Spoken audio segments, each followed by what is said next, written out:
That is a conundrum. I have no idea. Literally, I'm sitting at home screaming at the TV because you don't sell any fucking tickets! Nobody is going to women's soccer games!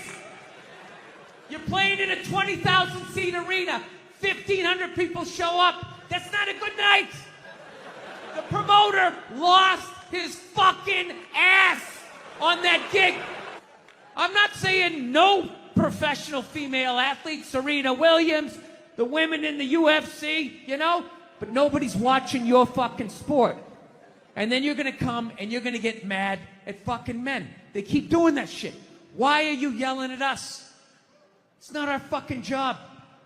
It's not my fucking job to give up about women's soccer, okay? I have men's sport to pay attention to. It's your bullshit, right? Dude, look at the WNBA. Dude, nobody in the WNBA got COVID.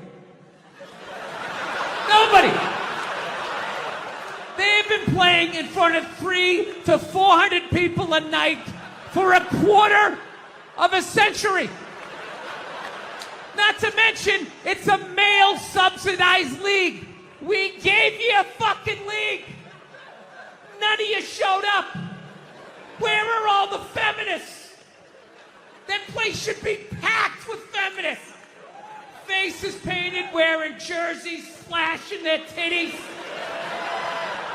Going fucking nuts like the guys do in the upper deck with their big beard titties. Am I on the Jumbotron? Am I doing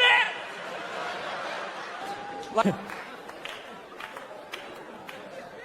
Actually, I got a couple of friends of African persuasion, and I got to get rid of them, man. I got to admit to you. I'm finding I'm spending too much money on clothes hanging out with them, because I got to, like, fucking try to keep up with their wardrobe. It's like every time they go out, they got all brand new shit on. All brand new shit. So when I show up with my white version of brand new, which is, I ironed the shit, right? I ironed it, right? It's new. They just start trashing me. I can't keep up with them, man. They got like fucking 58 pairs of sneakers. Ever notice that shit? Like every color fucking Timberland? And I don't give a shit what fucked up color their shirt is. They got a pair of shoes to match it and a hat. It's like a rule or something. They're the worst. Even when you wear some new shit, there's like some sort of rule that you gotta like space out the amount of time within which like that you wear it. Because God forbid you wear the same shirt within a 10-day period, one of them's gonna notice. All of a sudden just look at you funny like, this motherfucker's got the same shit he had on last Tuesday. And then the whole crowd's like, oh shit! Then everybody just starts making fun of your fucking clothes. First they do the math, like, what was that, 5 days ago? 5 days? This motherfucker got 5 shirts! He got 5 shirts! And they start breaking it down. Yo, his first shirt be saying Monday, next shirt be saying Tuesday. Yo, on the weekend, he ain't been wearing no shirts.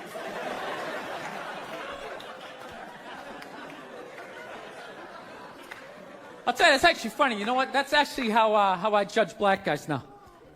When I first came to the city, like, all black people scared me. No, I was like the typical white dude from, like, the suburbs, you know what I mean? Had no frame of reference, you know? So my only frame of reference with black people was, like, remember those early 90s gangster rap videos? Throw the fucking LA riots in there, man. It was fucking horrible PR. I'm watching the videos, oh, he's got a nice car, he's got all the women, and he's still fucking mad. These black dudes are never happy. But after 10 years of living in the city, this is how I narrow it down. Whether a black dude scares me or not. Black dudes with dirty sneakers scare the fucking shit out of me. No. I figured out in my head, because I know from hanging out with them, that's the last shit that they're gonna let go, the immediate shit that they have on. So I think, if his sneakers are fucked up, that means his life is fucked up. Every time he leaves his building, the whole neighborhood, oh, shit! Everyone starts making fun of him. Bad mood. I kind of have this howdy-doody, kind of mug me kind of face. I'm not saying something's gonna happen. I'm just saying, I'm paying attention. So I've been seeing this girl recently, this black girl, right? She lives up in Harlem, gone out like 3-4 times, First time we hung out in like the Village area in New York, which is sort of like a racially mixed area. So shit was cool, you know what I mean? Second time we hung out was more like Midtown, Then the third time, she called me at like 3:30 in the morning, and she wanted me to come up to her apartment, right? So it's 3:30 in the morning, she lives in Harlem, I look how I look, so it's a fucking situation.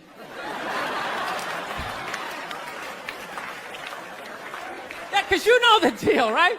Basically, a white dude feels comfortable up to about like 98th, 99th Street, you know what I'm saying? The second the streets start getting into like triple digits, like 100, 101st Street, start getting like a little asthma, like, yeah, fuck, it's starting to get a little high up here. You feel that little tightness in your chest? Can you feel that? 106th Street, you're like leaning on shit like, dude, where'd all the cabs go? How come there's no taxis up here? Dude, what's a bodega?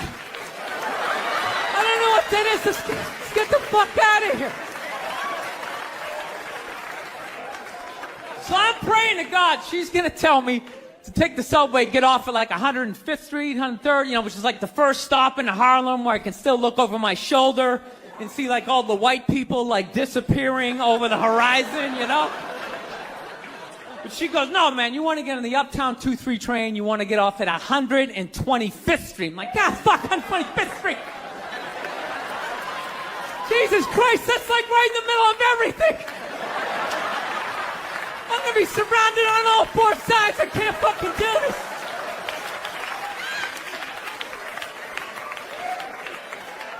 So, at this point, I'm really trying to hide like the bitchy tone that's starting to creep into my voice, And I'm trying to ask for really specific directions for when I get up there, because I want to know exactly where I'm going. So she starts naming the streets I have to go down, and every other street up there is named after like a black. She's like, make a left on Adam Clayton, take a right on Frederick Douglass. I'm like, God, fuck Adam Clayton. Yo, dude, go on the internet, look up Adam Clayton. Did he kill a bunch of white people during the slave revolt? Dude, I ain't going up there till I know what Adam Clayton did. Fuck this shit. So at this point, I'm really having a battle with myself. Because I'm thinking I can't do this, right? I'm like, I can't do this, but my dick's going, no, come on, man, we can do this, all right? Just relax. Pull yourself together and get on the goddamn train, right? So as always, I listen to my dick. Oh yeah, I get on the train.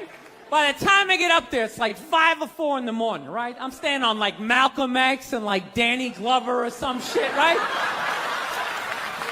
I don't even know where the hell I'm at. But I see the street I want to go up. I want to go up St. Nick. I can literally see her apartment building. But there's like 5 or 6 black dudes standing right on the corner, right where I want to walk by. So I'm like, fuck! Felt like I was on like some reality show at that point, like some sort of like white guy survivor. It was ridiculous. So I'm thinking I gotta walk right by these guys, right? You know what's funny? I think that they were actually more surprised to see me than I was scared, And I was really, really scared, but I'm also really, really white, Like shockingly Caucasian. You know what I mean? Like if you're not ready for me, I can like surprise you. No, especially if you live up there. You've probably seen a white person for hours, possibly days. So when I show up, it's almost like magical. Like a leprechaun came out of nowhere, Felt like I should have like a little pot of gold, like a rainbow behind me. Top of the morning to you, like it. kind of dance my way past them.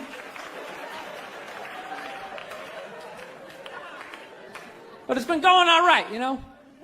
Once I get in her apartment, I'm fine, you know. I relax, sit down, you know, watch a hip-hop countdown. Pretend like I know the groups, you know what I mean? It's just getting there that's a fucking pain in the ass. But you know, I don't get the same shit though, right? When you go out to the suburbs, go fuck a white girl, right? Just that same awful feeling of just leaving your people behind, you know, just less and less of you as you're fucking driving out there. Probably start off lean and you're all fucking cool. 20 minutes in, you're driving like 10 and 2, the radio's up. Like, dude, I don't like this shit. I don't like this shit at all. There's too much grass. I don't see any rims. This is fucked up. None of the windows are tinted. I can clearly see white people in every car. This is fucked up. Listen, you guys were awesome. Thank you so much for coming out. Thank you so much. Thank you. I am so excited to be here. I've been doing stand-up forever, and this has always been a lifelong dream of mine to come here and host Saturday Night Live, so thank you so much for coming out.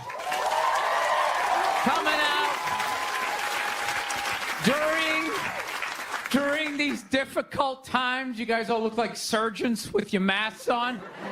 Makes me feel comfortable that you're wearing masks. I like people who wear masks. That's good. You're listening to the eggheads, the people we all cheated off of in high school, right? Keep listening to them.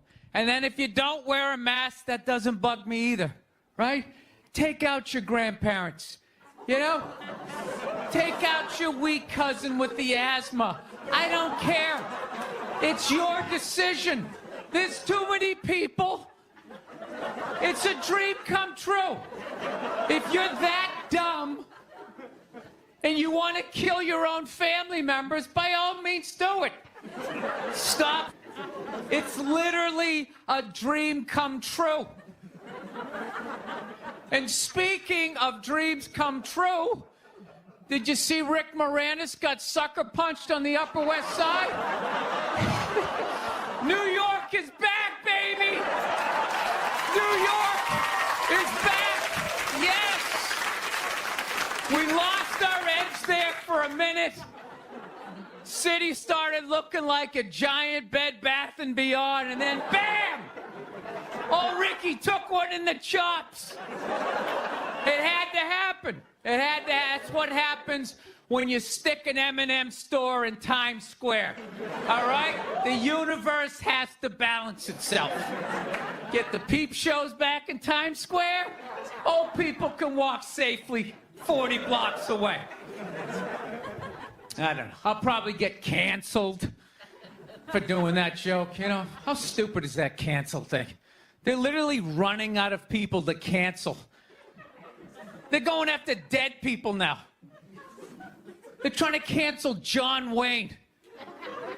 It's like, yeah, dude, God did that 40 years ago. They're all up in arms. They're like, did you hear what he said in that interview in Playboy in 1970? Can you believe that? It's like, yeah. He was born in 1907. That's what these people sounded like. You never talked to your grandparents and brought up the wrong subject, and all of a sudden it went off the rails. Like, oh, Grandma. Just keep making the cookies. Yeah, you don't bring up race